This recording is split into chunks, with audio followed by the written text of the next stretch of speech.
Halo semua. Pada video ini, kita akan membahas tentang penyebaran agama Kristen pada zaman VOC. Tetapi sebelum kita mulai, saya ingin mengingatkan kembali bahwa VOC bukan Belanda. VOC adalah sebuah perusahaan dagang yang berasal dari Belanda. Tetapi walaupun VOC berasal dari Belanda, VOC adalah sebuah perusahaan multinasional.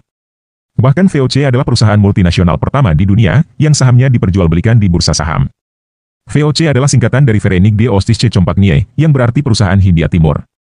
Itu sebabnya, istilah company yang berarti perusahaan menjadi populer di kalangan masyarakat Melayu. Namun sayangnya, istilah company ini disalahartikan oleh orang awam, sehingga bermakna penjajah atau bermakna orang Belanda.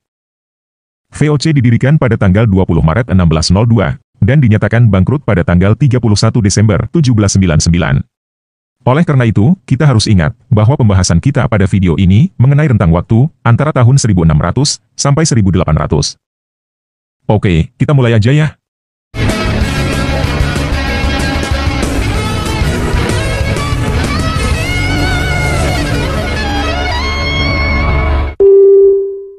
Nah, pembahasan ini diambil dari situs historia.id. Judulnya, Umat Protestan dalam Cengkraman VOC.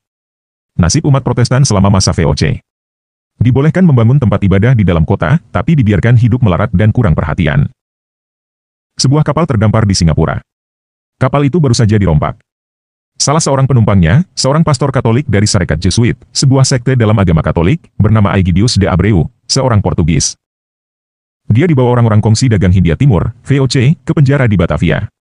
Di tempat ini, dia sebermula bebas mengunjungi penganut Katolik lain di penjara. De Abreu kemudian membuat misa, dan membuka pengakuan dosa di penjara, untuk para penganut Katolik. Kegiatan ini ketahuan sipir VOC. Dia diinterogasi, dan disiksa, hingga meninggal. Orang-orang Belanda memukulnya sampai mati, karena ia menerimakan sakramen-sakramen dan berdoa. Catat Adolf Heuken, dalam gereja-gereja tua di Jakarta. Peristiwa itu terjadi pada Maret 1624. Heuken menyebut peristiwa itu sebagai sebentuk contoh bagaimana orang-orang VOC membatasi penyebaran agama. VOC sebenarnya tak pernah peduli dengan soal agama. Mereka juga enggan mendukung penyebaran agama Kristen Protestan. VOC menyebutnya gereja reformasi di koloninya. Padahal, agama itu dipeluk oleh mayoritas pejabat VOC. VOC peduli dengan agama, sejauh itu menopang kepentingan bisnis mereka. Uang lebih penting daripada agama, sebut Heuken. Karena itulah, mereka bisa bertindak di luar batas terhadap sesama penganut Kristen, seperti yang dialami oleh De Abreu. Di Batavia, markas besar VOC untuk kawasan timur, penganut gereja reformasi bebas beribadah di dalam tembok kota. Mereka diizinkan membangun gereja. Tapi penganut Kristen lainnya, semisal Lutheran, Remonstran, dan Katolik, tak boleh membangun tempat ibadah di dalam tembok. Begitu pula umat beragama lainnya, seperti Islam, Hindu, dan Buddha. Mereka hanya boleh mendirikan tempat ibadah di luar tembok kota. Meski boleh mendirikan tempat ibadah di dalam tembok kota, kehidupan beragama umat Protestan tetap dalam kuasa penuh VOC. Dewan Gereja, sebuah lembaga penaung umat Protestan, diatur ketat oleh VOC. Pemilihan, pemindahan, dan pengangkatan pendeta harus sepengetahuan VOC. Bahkan di dalam sidang-sidang Dewan Gereja itu pun, utusan politik company hadir. Juga hak diberikan kepada mereka untuk meneliti semua surat menyurat antara pendeta-pendeta di timur dengan rekan mereka di tanah air.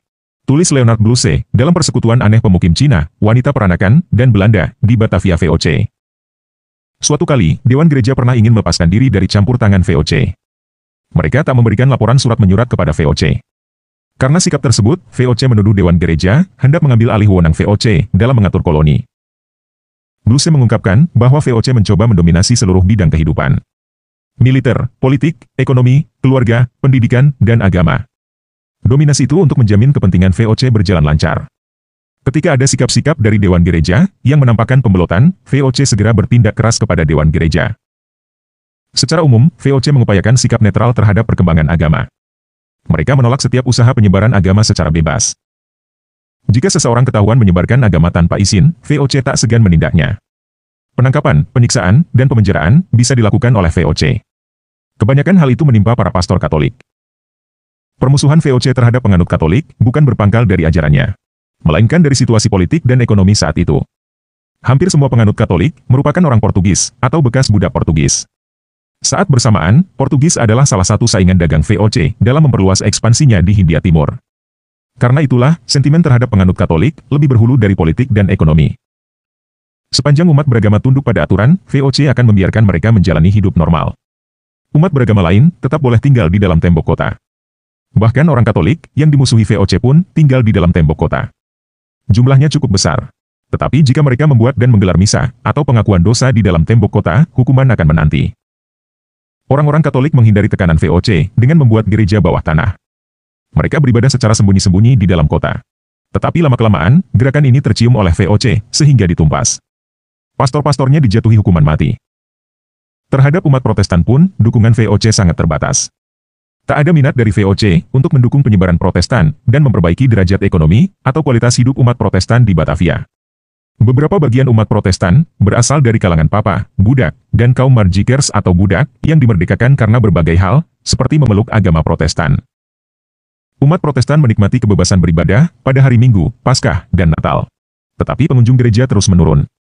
VOC tak memperhatikan kualitas guru agama dan pendeta Protestan. Sudah lama, VOC terlalu sering memindahkan pendeta dan pengunjung orang sakit tanpa memedulikan umat-umat setempat.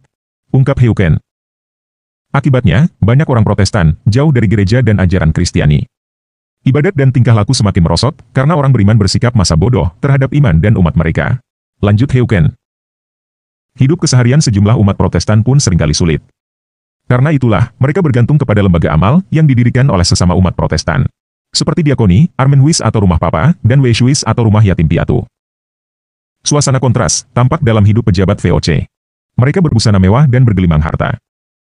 Dewan Gereja menyoroti perilaku ini dan meminta VOC untuk turun tangan memperbaiki kualitas umat Protestan di dalam tembok kota. Tetapi seruan itu diabaikan. VOC tetap mempertahankan status istimewa Protestan sebagai satu-satunya umat yang boleh mendirikan tempat ibadah di tembok kota. Selain itu, tidak ada keistimewaan sama sekali bagi umat Protestan. VOC bangkrut pada 1799. Bersama itu pula, urusan keagamaan beralih ke pemerintah Belanda. Tak ada lagi larangan mendirikan tempat ibadah umat beragama lain di dalam kota. Pemerintah juga mulai berupaya memperbaiki kualitas umat Protestan dan mendukung penyebarannya. Nah, itulah artikel dari situs Historia.id. Intinya, VOC adalah perusahaan dagang. Mereka bukan hanya tidak peduli dengan penyebaran agama Kristen, mereka menghambat penyebaran agama Kristen, walaupun mereka beragama Kristen. Mereka tidak mau pribumi beragama Kristen, karena dengan menjadi Kristen, bisa membuat pribumi setara dengan orang Belanda. Mereka tidak mau ada agama Katolik, karena agama Katolik dianggap agama Portugis, yang merupakan pesaing dagang. Banyak orang yang mungkin tidak percaya dengan kenyataan ini. Mereka bahkan menuduh bahwa agama Kristen disebarkan oleh VOC dengan paksaan. Oleh karena itu, sebaiknya kita lihat bukti kenyataan yang ada dan berpikir dengan logika. VOC berada di Nusantara selama kurang lebih 200 tahun.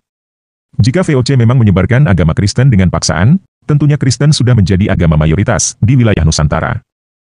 Kenyataannya, tidak ada satupun masyarakat yang berada di dalam wilayah kekuasaan VOC yang menjadi mayoritas Kristen. Jadi, sekali lagi, VOC itu adalah perusahaan dagang. Tujuan mereka datang ke Nusantara hanya untuk dagang. Bukan untuk menyebarkan agama. Oke, sekian video kali ini. Kalau kamu merasa video ini bermanfaat, silakan bagikan video ini sebanyak-banyaknya. Terima kasih, Yesus Kristus memberkati kita semua.